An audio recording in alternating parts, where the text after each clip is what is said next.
New Year's resolutions are stupid. Once I was in school and I had an assignment where we had to write down our New Year's resolution for the new year. And I was like, why am I going to write this down? It's pointless. I'm not going to actually do whatever I write down. So I was like, adults are always telling me to exercise. Yeah, that sounds like a good resolution. I'm going to run around my house 10 times every day for the whole year. Yes, there you go. Here you go. And I didn't do that. But the whole idea behind New Year's resolutions is good. I mean, you're doing something to improve your life, so that's awesome. But why around the new year? What's so special about arbitrary Gregorian calendar time frames? You might as well do it right now. And so, I was looking into some stuff and how I could improve my life, and I started doing it back around the beginning of December. Not the new year, but it is the new year in this video, so close enough. So I came up with a number of things to do to improve my life, and I cut it down to 5 for this video because you can't handle all of them. Now you might be thinking, 5 resolutions at once? That's crazy. You will be failure. Well, that may be true, and that's what I thought initially. I mean, I've kind of tried to do these sorts of things in the past before, but it's actually worked out well for the past month and a half. Crazy. And I think the reason is because a lot of these things feed into each other. They give me motivation and energy on their own to help me do the other things, so it's all working together. So here they are. I've had a long struggle with sleep in my life. When I was a kid, it was like the worst time of day, bedtime, because basically I just have to sit there and lie around in frustration at me not being able to go to sleep and just rah. But I learned that all you need to do is just not think about going to sleep. And then it turned from the worst part of the day to the best part because I got like a lot of good thinking done. So that was nice. Then in college, and high school too, I just could not accept that the day was over. So I would put off going to sleep. I guess it's 1 a.m. now. I guess I should actually finally go to sleep.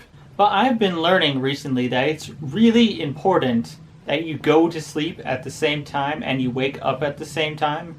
Because then your body is able to get in a rhythm and it really knows this is the time of day that we're waking up or falling asleep. So, you might get up before your alarm or something like that if you get up at the same time over and over again. Now, for my job, I go to many different schools, and they're various lengths away from, 2 minutes to, 70 minutes?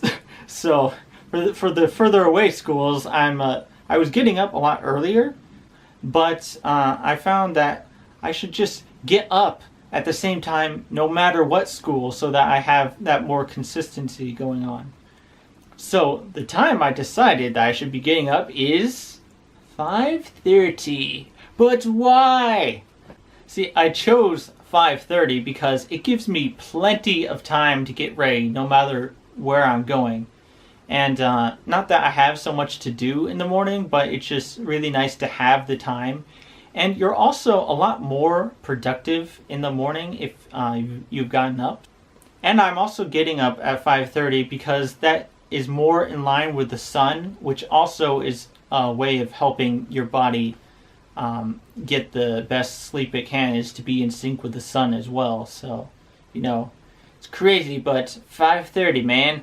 Now, I say that I have the most motivation and energy in the morning, but usually it seems like just the opposite because, you're lying in bed, you've been hitting the snooze button, you're just so tired and sleepy, you don't want to get up.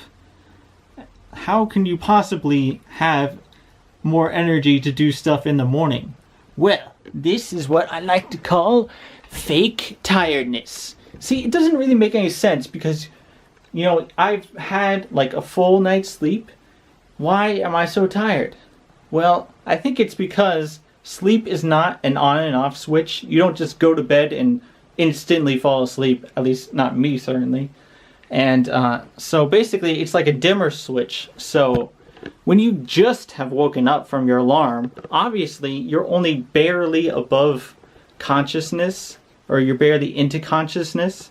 So you need to keep pushing up further and further into alertness rather than doing the opposite. So like if you put on the snooze button, you're lying in bed, you're not doing anything, you're closing your eyes, the lights aren't on, of course you're not going to start waking up. You need to get up. Well, so what I do is I have an alarm across the room. I get up, go to the alarm. I have like a little math problems that I need to do. And then I turn on the lights and I just get up and start doing stuff. I don't go back to bed. And, you know, it's a bit of a push, but you're also in your kind of hazy mornings phase. So you can really just keep going up and doing it. After about 20 minutes or so, then you'll be like perfectly awake. Unless, of course, you were pushing the snooze button all that time and you're just laying in bed, then of course you'll still be tired. Of course, waking up at 5:30 didn't just happen overnight. Yeah, like I had to keep working on it for about like 2 weeks, I'd say. It was actually the hardest time of year because like I'm getting up and the sun doesn't rise for another hour, and it's also like 45 degrees in my room, so it's pretty difficult to get out of bed like that.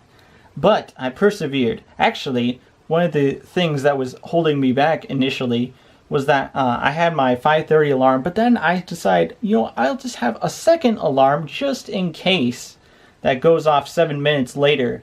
But that proved to be a mistake, because then I would just go back to bed waiting for my second alarm, but by the time that the second alarm comes, then I'm already trying to go back to sleep, and that just doesn't work out. So no, only one alarm, one chance, waking up at 5:30, no turning back.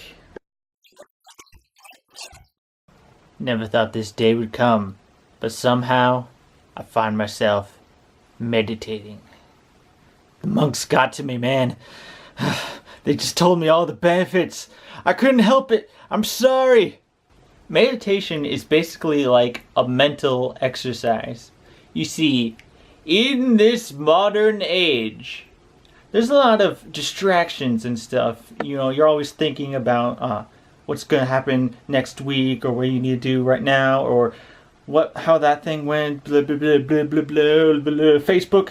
And basically, your mind is all over the place and get kind of lost in focus. But with meditation, you're specifically setting down time to just think and focus on the here and now. And it's like a really great way of resetting your brain. It's actually, you have to get used to it, because it's pretty difficult to just sit down and do nothing. Just think about the here and now. Be aware of what's going on. Now, for me, it's YouTube. Now, there are many great videos on YouTube, like this one. But by and large, I would say most of the time that I've spent on it is watching things that are just a waste of time. Why would I be watching videos of video games I haven't played, or trivia that I don't need to know, I'll just forget next week, or even videos that I've already seen, like, I really enjoyed this 30-minute video and I'm looking to fill my time. Why not just watch it again? Never mind that I saw it like 2 months ago. You see, it's all in the name of relaxation. Like, oh, I just got home from work, why don't I just start watching some YouTube or something? Or, hey, it's the weekend, just you go and you have a few things you want to watch, but then all of a sudden you get in the loop. And boy, how did diggity dong is it hard to get out of the loop when you've really got sucked into it. You're just like, oh, need to read a book or do laundry or something like that, but no, just gotta do that one more video. But when you see that video, then it's like, oh, but as long as I'm here, I should probably watch this other one. And then it keeps going, and then before you know it, it could be like 3 hours later. And it was all in the name of just a little bit of relaxation time. But 3 hours later, it's actually the exact opposite, because by that point, I'm like all kind of stressed because each time I click a new video, I'm like, I really need to be doing something else, but the one more video. And then at the end, when I finally gotten out of the loop, I'm actually stressed out just from all the time that I've wasted. So what kind of relaxation is that really? For YouTube, it's just the fact that it's too easily gratifying, the things that you're doing, just watching videos. In order to do something that takes more effort and has like more of a long-term satisfaction, that takes a lot more motivation. And if you've been spending so much time doing things that are quickly gratifying, by the time you're out of it, then I just am so far from being willing to be able to do other things. Sometimes I feel like, it's been 3 hours, I gotta start doing something, but you know, it's already like the end of the day. Don't really have time to do laundry or whatever, only really time to watch more videos. So this is where meditation comes in. Now ideally I do it every day, but really the best times are like midway through the day, like after work, or after I've done something for way too long like YouTube, and I really need a mind reset. Usually I take about 10 minutes to meditate, and it's actually pretty relaxing, and even potentially, despite the short time, more relaxing than YouTube. But despite the fact that it takes those 10 minutes, it actually, in a lot of ways, gets me more time in the day, because I'm more focused since I've been spending all this time focusing, so I'll be able to focus more on whatever I need to do next. But also, I feel more capable of just going and doing whatever I need to do next, not procrastinating or whatever as I might do after I'm done with YouTube. After the meditating, I'm just like, why am I not going to do anything but what I want to do? Let's go! So, the amazing opening you saw to this video comes from the anime One Piece. Now basically, the show is about these pirates that keep going into more and more dangerous waters, brand new worlds, keep going on in adventuring. They need to keep getting stronger and stronger. And basically, I need to do the same with my Japanese. So here's what I'm going to do. You see, as great as manga is, you know, it's like comics and whatever, there's inherent limitations to how much language exposure you get. You know, you got only people talking, for example, and you got all these pictures getting in the way. But no more. There's something I've been whimpering away from for far too long, and that's novels. This is Harry Potter, by the way. I am going to start reading novels this year. I've already started this, actually. And basically, it's just much more dense in how much language exposure I'll be getting per minute, and like the kinds of grammar and stuff. So I need this to keep on getting stronger. So novels. In one of my previous videos, I showed off how I was eating this news easy site, but no more. Now regular news. Oh baby, more words. More complicated stuff, here we go! Anki. This is my flashcard software program I use, and it's got all sorts of different words in there, different sentences for different words, and it's got all the definitions and stuff. Everything's in Japanese, even the definitions for new words. But this new year, I need to just keep going on. I've already got, if you look at reviewing, I've got about 6,610 cards I'm currently reviewing, so that's like, in some rough way, how many words I know, or at least that are being put through here. But I just need to keep on going, probably about 10 a day. That's currently what I've been staying at for the past few months. You know, I've actually been at like as high as like 25 before, so in some ways it's like nothing. But this is a good steady pace that I just need to keep at.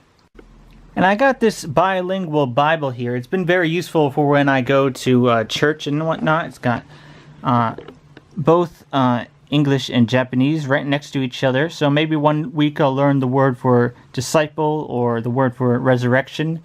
But, you know, when I go to the church, I still mostly don't really understand the sermons as I'm hearing them.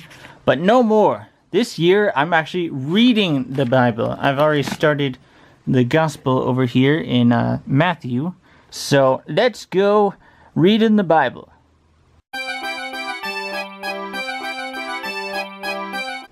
I never thought much about nutrition growing up. You know, for breakfast I would often just have like a Pop-Tart or something. And at school I would usually have pizza and a cookie. That was usually what it amounted to. And I would have tons of snacks to choose from at home, like goldfish or fruit roll-ups. And our dinners were okay. They weren't like amazingly nutritious, but you know, we had vegetables and stuff going on every now and again. So I often felt like I was trying to be fat sometimes with my lifestyle, because I didn't really exercise too much. You know, I was on a soccer team and all, but not really anything beyond that.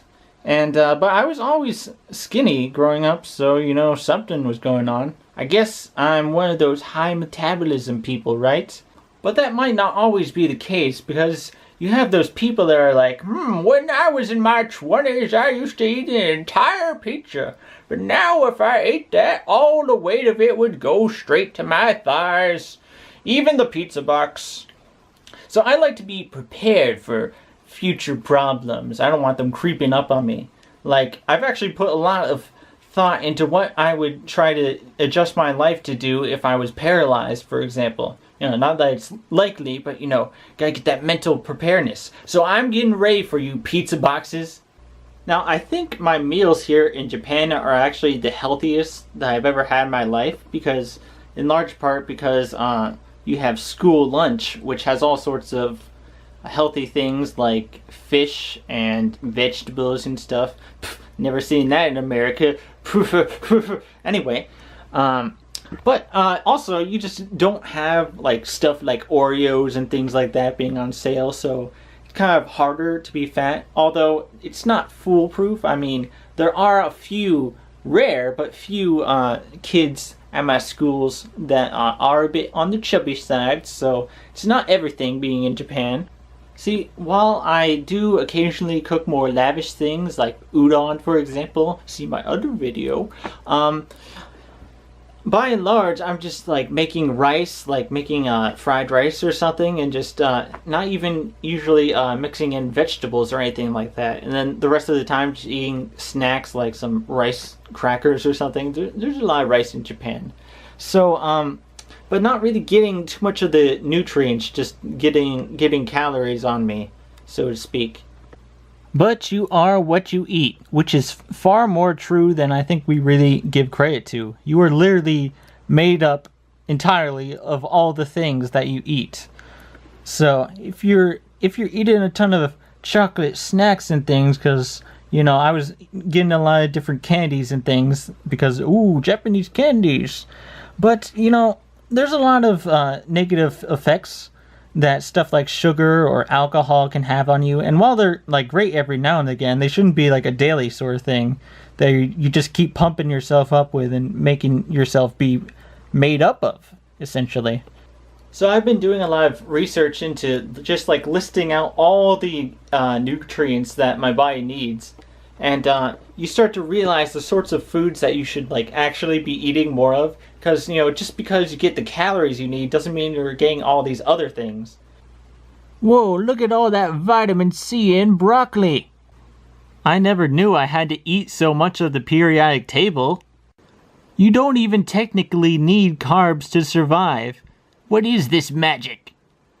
In light of not needing carbs to survive, and also all the vitamins and minerals that I need to be eating, I've focused more on a low-carb diet with like lots of vegetables substituted in.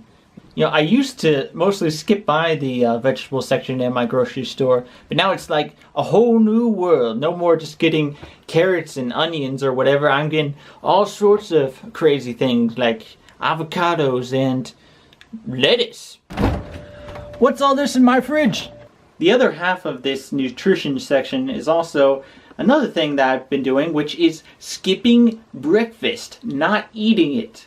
I know, it sounds like heresy to some probably, because I mean it's the most important meal of the day, as they say, but really, Isn't all these set meal times just a modern construct? I mean, our ancestors, do you think they really were able to eat 3 times a day? I don't think so. Actually, they probably couldn't even eat every day for that matter. I mean, hunter-gatherers would have basically been doomed because, if they just don't get a few meals, then all of a sudden they just have no energy to do anything and they can't hunt down and track those new animals. So they all die of starvation, obviously, because they just couldn't get their 3 meals a day, right? But no, obviously they were able to push on despite not having any meals. And really, it wasn't that much kind of pushing anyway, because the only reason we get hungry around meal times is because our bodies expect meal around the times that we eat. I remember the hungriest time I ever was in my life was a perfectly normal day of the week in middle school. Just for some reason, my hormones were all in a tizzy, and I was absurdly hungry right before lunch. I just could not wait to eat. But I wasn't actually hungry because I had a normal breakfast. It was a normal day. It was just my hormones.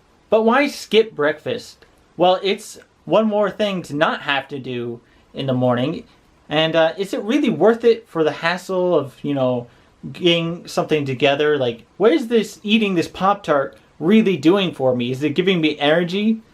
In college, I was actually skipping breakfast quite a lot, like if I ran out of Pop-Tarts or something. And, after a week of that, it's really not that bad. The thought of breakfast often doesn't even cross my mind. It's almost like there's another source of energy just sitting on your body there, waiting to be used. Unless you have breakfast and you don't use it at all. All I need to do, really, is just have those calories in my dinner instead. And, there you go. It's funny that my dieting actually, in a lot of ways, consists of me getting more calories. But, what are you going to do? All that being said, the main reason I actually want to skip breakfast is just merely to fast.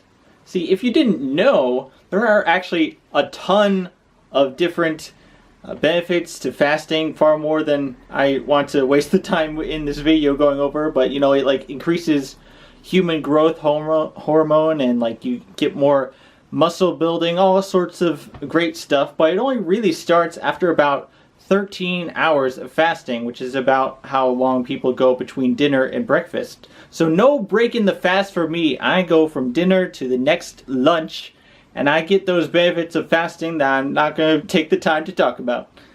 Granted, it's not like I'm never going to eat breakfast again or drink beer. I mean, I usually drink beer once a week, but just one day.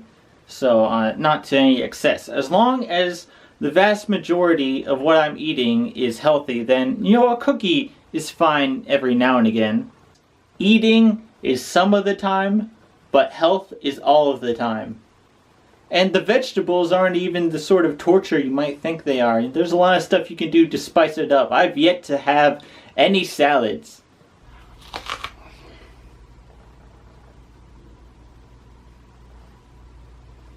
Ugh.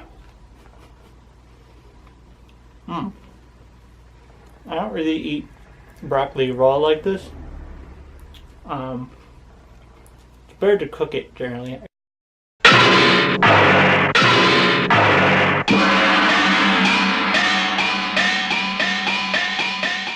Ah, yes, the most famous of all the New Year's resolutions.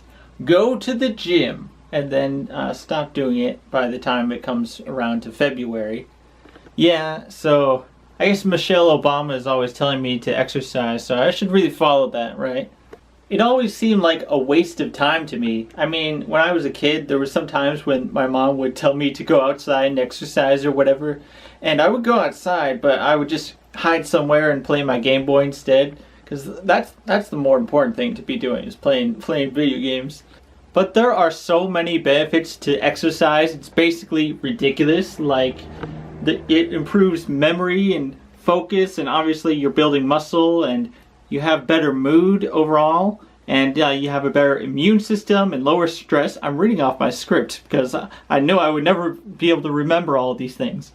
Not really weight loss so much. That really comes more from diet. Basically, it's pretty much too many things, really. It just sounds like so many things that you just don't even believe it. And you're like, yeah, whatever. I've lived my whole life without exercising. I don't need that. So I like to run. And I definitely didn't used to. Like in school, we used to do a mile run. And it was basically the road to suffering and torment. You're just so out of breath by the end. It just sucks. Why are we running for an entire mile? This is stupid. But I've been slowly getting more into running over these past few years. I like running because it's really simple. I can just put on shoes and head out the door, and there I go. There I'm exercising. I don't need to go to any gym or anything. And you can just go at your own pace, and it's really nice. I was really spurred on to start running more when my junior high had a race that I participated in. We ran 4.6 kilometers. And while I did run like really fast compared to previous runs that I've done, I was slower than most of the boys. And so I just want to get faster. These are junior high kids. I want to run faster than them. And but man, they're in a lot better shape than I was at their age. So I've really been upping my game. In the month of December alone, I ran 42 kilometers, so that was quite a lot. And I created this lovely map. Since I'm running in Japan, I figured I could keep track of how far I've gone. It's literally a path I made going all the way across Japan. I don't think I'll actually do it anytime soon, but it's a nice goal. You can see how far I've gone so far. I dare say I like running now. Crazy. You really like get into a groove after you start running for a while. Just like what starts as a cold venture out into the outside world can end like a victorious montage. You have triumphed and ran really far, really fast. So it's like training to get stronger.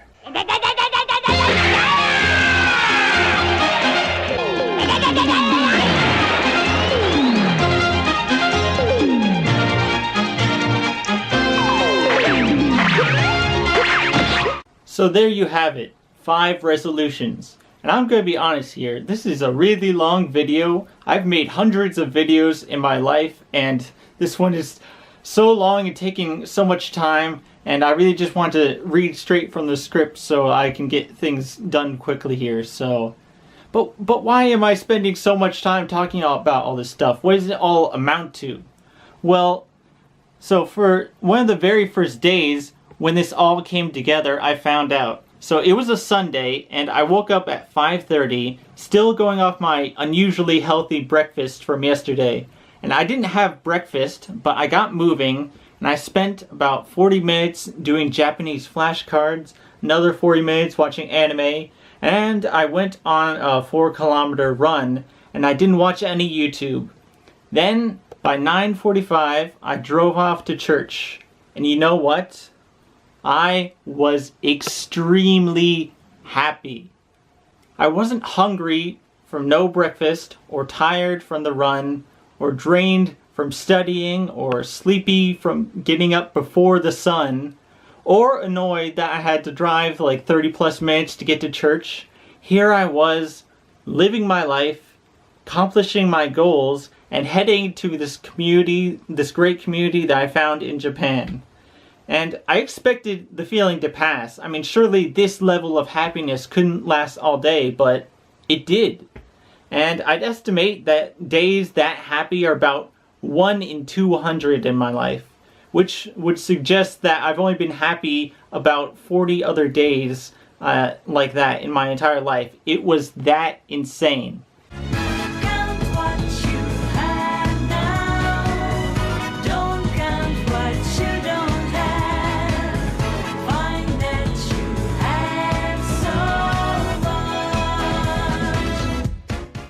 While I was sitting in church that day, I was overwhelmed with how well things were going.